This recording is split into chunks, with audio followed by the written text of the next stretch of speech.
नमस्कार सर्वांना. अभ्यास कसा चालू आहे सर्वांचा?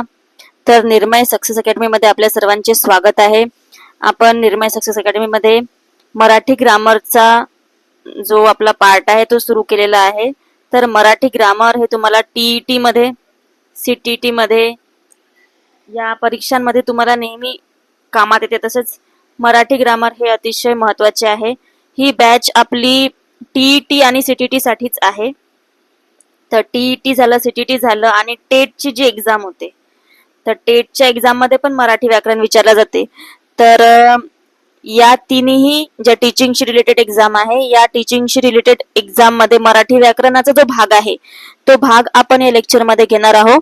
आणि या लेक्चर मध्ये आपण आजच्या लेक्चर मध्ये सध्या तर उभयान्वयी अव्यय व केवल प्रयोगी अव्यय, आधी आपण उभयान्वयी अव्यय बघणार आहोत आणि केवल प्रयोगी अव्ययाचं स्पेशल लेक्चर नंतरच्या पार्ट मध्ये अपलोड होणार आहे.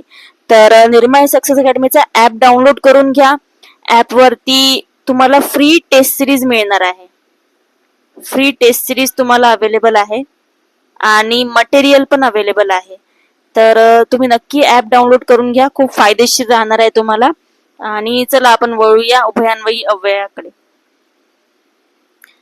तर बघा, उभयान्वयी अव्ययाची व्याख्या व लक्षणे बघू आधी आपण. व्याख्या बघा, दोन शब्द, दोन वाक्य किंवा दोन वाक्यांश जोडणाऱ्या अव्ययाला उभयान्वयी अव्यय म्हणतात. हे अव्यय दोन्ही बाजूंना जोडण्याचे काम करते म्हणून त्याला उभयान्वयी म्हणतात.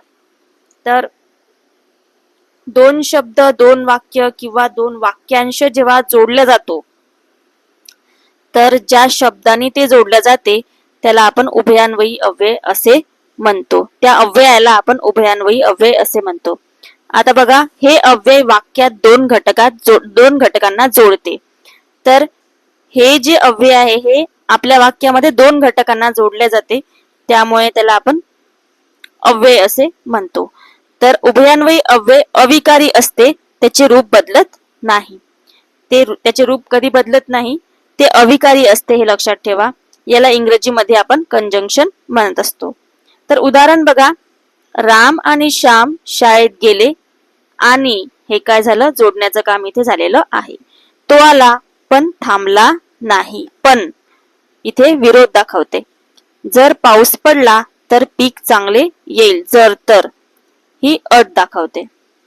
तर पुढे बघा, उभयान्वयी अव्ययाचे प्रकार बघूया आपण. तर उभयान्वयी अव्ययाचे दोन मेन प्रकार आहेत. एक म्हणजे प्रधानत्व सूचक आणि दुसरं म्हणजे गौणत्व सूचक.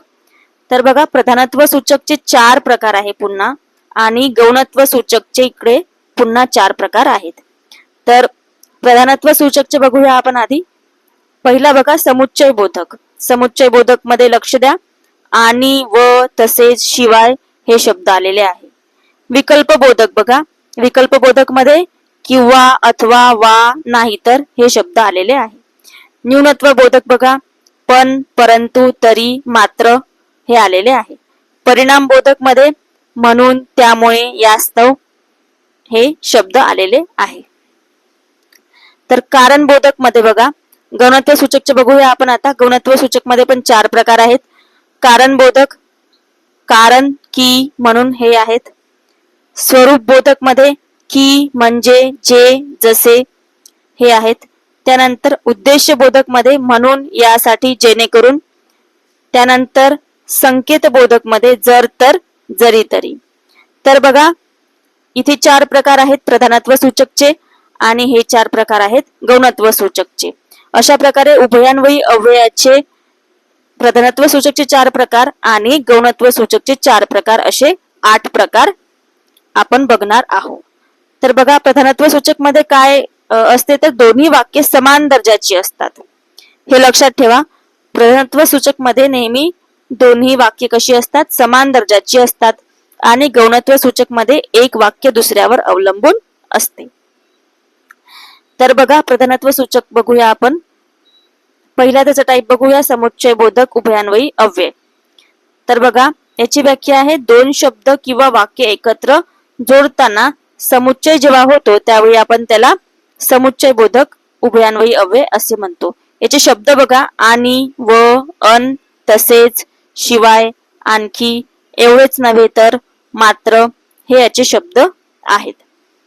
तर दोन शब्द किंवा दोन वाक्याचा जेव्हा आपण समुच्चय बघतो, एकत्र जोडताना जेव्हा आपण बघतो, त्यावेळी आपण त्याला समुच्चय बोधक उभयान्वयी अव्यय असे म्हणतो. तर राम आणि श्याम मैदानात खेळत आहेत. आणि आलेला आहे इथे बघा, तो अभ्यास करतो तसेच खेळही खेळतो, तसेच आलेला आहे आणि दोन वाक्य जोडलेले आहे. आणि समुच्चय आहे दोन्ही वाक्याचा, राम, सीता व लक्ष्मण वनात गेले. व आलेला आहे आणि वाक्याचा इथे समुच्चय आहे. त्यानंतर आपण विकल्पबोधक उभयान्वयी अव्यय बघूया. बघा, दोन पैकी एक पर्याय निवडण्याचा बोध करून देणाऱ्या अव्ययांना विकल्पबोधक म्हणतात. तर दोन पैकी एक पर्याय निवडण्याचा जेव्हा बोध होतो, त्यावेळी आपण त्याला विकल्पबोधक उभयान्वयी अव्यय असे म्हणतो. शब्द बघा याचे कोणते आहेत? किंवा, अथवा, वा, नाहीतर, की, अन्यथा. तर अतिशय सोपी आहे समजण्यासाठी. बघा, चहा किंवा कॉफी दोन पैकी एक आहे. घेणार का? चहा घ्यायचाय किंवा कॉफी घ्यायचाय. लवकर ये नाहीतर जेवण आटपेल. नाहीतर शब्द आलेला आहे. राम अथवा श्याम कोण येणार? अथवा हा शब्द आलेला आहे इथे. तर अशा प्रकारे दोन पैकी एक गोष्ट आपल्याला इथे निवडायची आहे. आणि जेव्हा दोन पैकी एक गोष्ट निवडण्याचा जेव्हा बोध होतो, त्यावेळी आपण त्याला विकल्पबोधक उभयान्वयी असे म्हणतो. तर फरक काय आहे? समुच्चय बोधक मध्ये दोन्ही गोष्टी आपण एकत्र घेतो आणि विकल्पबोधक मध्ये आपण दोन पैकी एकच निवडतो. तर बघा, ओळख तक्ता पण दिलेला आहे इथे. आणि व तसेच समुच्चय बोधक, बेरीज किंवा एकत्रीकरण होते. जसं उदाहरण बघा, राम आणि सीता आले. त्यानंतर किंवा, अथवा, नाहीतर असे शब्द आहेत.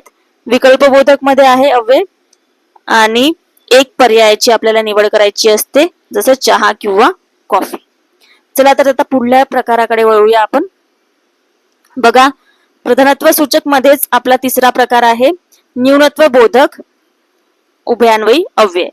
तर न्यूनत्व बोधक मध्ये बघा, व्याख्या बघूया आपण. पहिल्या वाक्याच्या तुलनेत दुसऱ्या वाक्यात उणेपणा, मर्यादा किंवा विरोध दर्शवणाऱ्या अव्ययांना न्यूनत्व बोधक म्हणतात.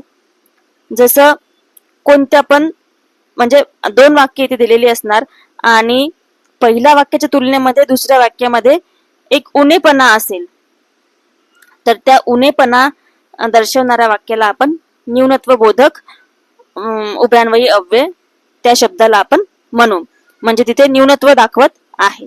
तर शब्द बघूया. पण, परंतु, परी, मात्र, तरी, तथापि, असूनही, असता असे शब्द आहेत. बघा, उदाहरण बघा, तो हुशार आहे पण मेहनत करत नाही. बघा, इथे त्याचा कमीपणा दाखवलेला आहे. तो हुशार आहे पण मेहनत करत नाही.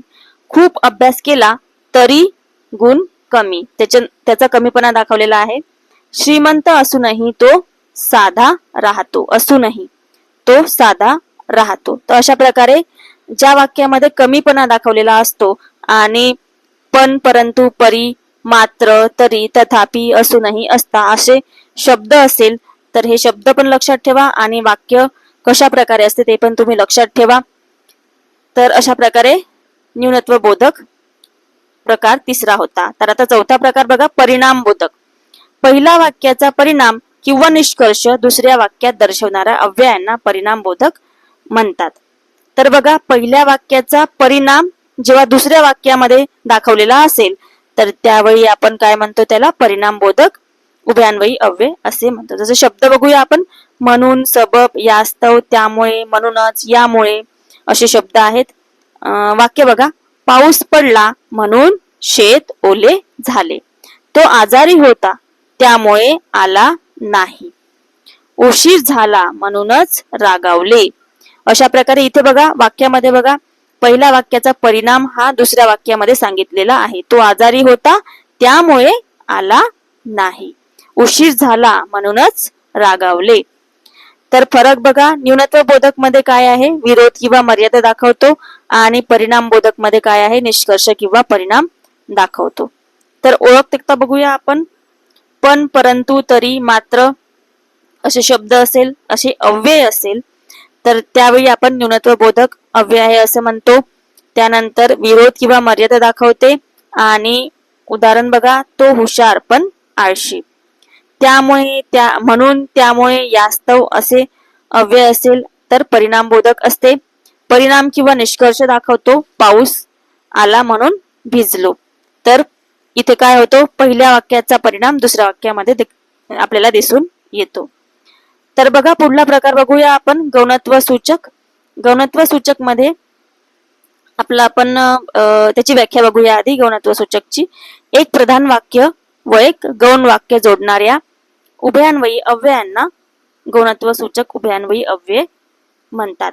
तर या ठिकाणी एक प्रधान वाक्य असेल आणि एक गौण वाक्य असेल, तर या दोन वाक्यांना जोडणाऱ्या उभयान्वयी अव्ययांना काय म्हणतात, गौणत्व सूचक उभयान्वयी अव्यय असे म्हणतात. तर याचा पहिला प्रकार बघूया आपण, कारणबोधक. तर व्याख्या बघा, कारण किंवा हेतू दर्शवणाऱ्या अव्ययांना आपण काय म्हणतो, कारणबोधक अव्यय असे म्हणतो. शब्द बघा, कारण, की, म्हणून, यासाठी, की, सबब, अशा प्रकारे इथे शब्द असणार. तर उदाहरण बघा, मी घरी राहिलो कारण मला ताप होता. तर कारण सांगितलेलं आहे, इथे हेतू दर्शवलेला आहे. त्यानंतर तो उशिरा आला म्हणून शिक्षा झाली. तर तो उशिरा आला म्हणून त्याला शिक्षा झाली. तर अशा प्रकारे इथे कारण सांगितलेलं आहे. तर कारण असेल, की असेल, म्हणून असेल, यासाठी की, सबब असे शब्द असतील, तर त्यावेळी तिथे कारणबोधक असा त्या अव्ययाचा प्रकार असतो. पाऊस आला यासाठी की शेत भिजेल. तर तुम्ही शब्द लक्षात ठेवा, वाक्य लक्षात ठेवा कशा प्रकारचे असतात, कारण की पेपरमध्ये याचा प्रकार विचारला जाऊ शकते. तर दुसरं बघा, स्वरूप बोधक. स्वरूप बोधक मध्ये व्याख्या बघा, एखाद्या गोष्टीचे स्वरूप किंवा स्पष्टीकरण दाखवणाऱ्या अव्ययांना स्वरूप बोधक म्हणतात. शब्द बघा, की, म्हणजे, जे, जसे, अर्थात. तर कोणत्या पण गोष्टीचे स्वरूप सांगत असेल किंवा स्पष्टीकरण सांगत असेल, तर त्यावेळी आपण त्याला स्वरूप बोधक अव्यय असे म्हणतो. तो सांगतो की आपण जिंकू. बघा, की हा शब्द वापरलेला आहे. तर इथे काय म्हणताय, तो सांगतो की आपण जिंकू, म्हणजे एखाद्या गोष्टीचं इथे स्वरूप किंवा स्पष्टीकरण, पूर्ण खेळाचं त्यांनी स्पष्टीकरण सांगितलेलं आहे की आपण जिंकू. त्यामुळे हे स्वरूप बोधक उभयान्वयी अव्यय आहे. त्यानंतर सत्य म्हणजे जे खरे असते ते, जे आलेला आहे आणि याने सत्याची पूर्ण व्याख्या सांगितलेली आहे, स्वरूप सांगितलेलं आहे. तर सत्य म्हणजे जे खरे असते ते, अशा प्रकारे हे स्वरूप बोधक उभयान्वयी अव्यय इथे आहे. तो असे वागतो जसे राजा असेल. तो कसे वागतो हे पूर्ण त्याचं स्वरूप सांगितलेलं आहे इथे. जसे हा शब्द आलेला आहे, जसे राजा असेल. त्यानंतर ओळख तक्ता बघा, कारण, की, म्हणून, म्हणजे कारणबोधक उभयान्वयी अव्यय आहे, गौणत्व सूचक आहे, हे लक्षात ठेवा. त्यानंतर कारण असेल किंवा हेतू असेल, कारणबोधक मध्ये आणि परिणामबोधक मध्ये कन्फ्यूज होऊ नका. कारण परिणामबोधक मध्ये एका वाक्याचा परिणाम दुसऱ्या वाक्यामध्ये दिलेला असतो आणि कारणबोधक मध्ये तिथे हेतू दाखवलेला असतो, की मी घरी राहिलो कारण मला ताप होता, म्हणजे इथे हेतू दाखवलेला आहे. तर कारण किंवा हेतू दाखवलेला असतो, ताप आला म्हणून आलो नाही. तर बघा, की, म्हणजे, जे, जसे, स्वरूप बोधक उभयान्वयी अव्यय आहे. इथे स्पष्टीकरण दिलेलं असते, जसं सत्य म्हणजे खरे असणे. तर थोडं कन्फ्युजिंग आहे, पण थोडं डोकं लावलं आपलं, थोडं कॉमन सेन्स वापरलं की आपण नक्की हे प्रश्न सोडवू शकतो. तर बघा, शब्द कुठे कुठे सारखे दिसणार तुम्हाला, जसं म्हणून इथे पण आहे आणि म्हणून इथे पण आहे, पण आपल्याला वाक्याचा प्रकार समजता आला पाहिजे. वाक्य कशा प्रकारे सांगितलेलं आहे, कोणत्या उद्देशाने सांगितले आहे ते समजता आलं पाहिजे. तर त्यावेळी आपण नक्कीच बरोबर ऑप्शन निवडू शकू. तर गौणत्व सूचक मध्ये तिसरा बघा, उद्देशबोधक व संकेतबोधक बघायचा आपल्याला. उद्देशबोधक बघू आपण पहिल्यांदा. व्याख्या बघा, उद्देश किंवा हेतू दर्शवणाऱ्या अव्ययांना उद्देशबोधक म्हणतात. इथे पण शब्द आहे म्हणून, यासाठी, जेणेकरून, सबब, करिता असे शब्द आहेत. तर चांगले मार्क मिळावेत म्हणून अभ्यास करतो. अभ्यास कशासाठी करत आहे? चांगले मार्क मिळावे म्हणून. म्हणजे इथे अभ्यास करण्याचा इथे यांनी उद्देश सांगितलेला आहे की चांगले मार्क मिळावे म्हणून अभ्यास करत आहे. त्यानंतर तुम्हाला समजावे यासाठी सांगतो. म्हणजे मी सांगत आहे का बरं? कारण की तुम्हाला समजावे म्हणून मी सांगत आहे. तर इथे शब्द बघा, यासाठी हा शब्द वापरलेला आहे. पास व्हावे जेणेकरून पुढे जाता येईल. तर मला पुढे जाता येईल म्हणून मी पास व्हावे असे मला वाटते. तर जेणेकरून इथे हा शब्द वापरलेला आहे.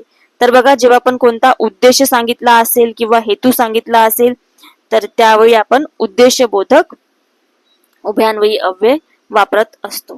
त्यानंतर संकेतबोधक बघा, आता एक गोष्ट घडल्यास दुसरी गोष्ट घडते असा संकेत किंवा अट दर्शवते. हे सोपी आहे बघा. जर तर असेल, जरी तरी असेल, म्हणजे तर असे असतील शब्द तर इथे संकेतबोधक असतो.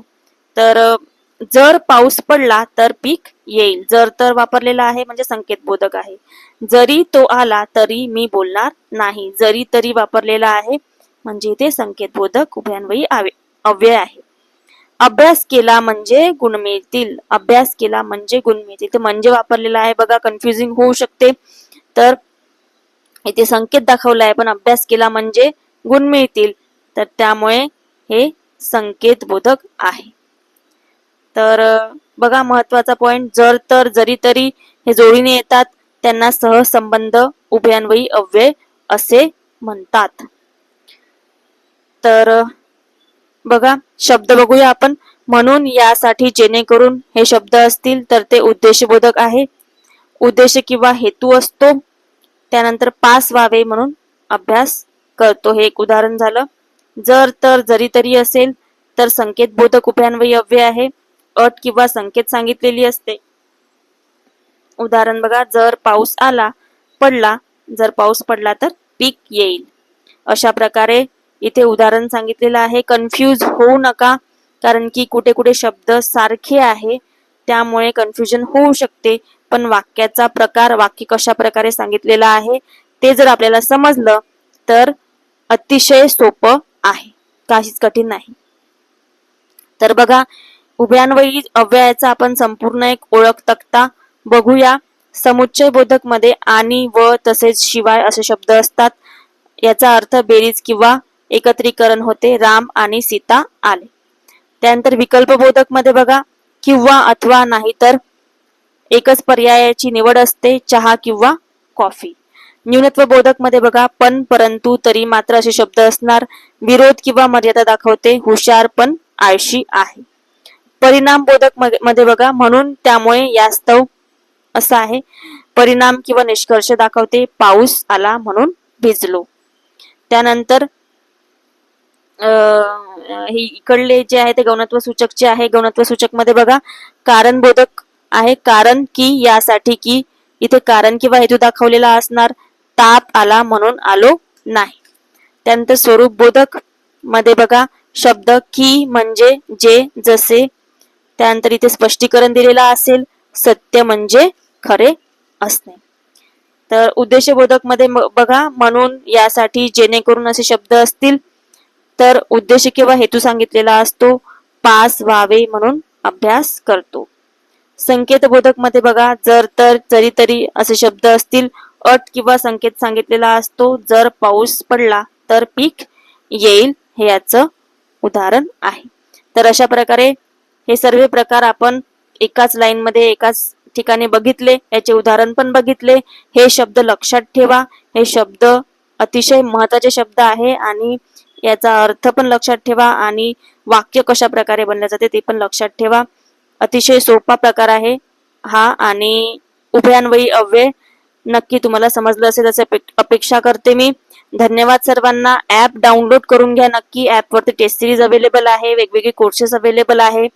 त्यानंतर तुम्हाला याचं मटेरियल पण ऍप वरती नक्की मिळून जाईल, ते पण फ्री मध्ये आहे सर्व. तर धन्यवाद.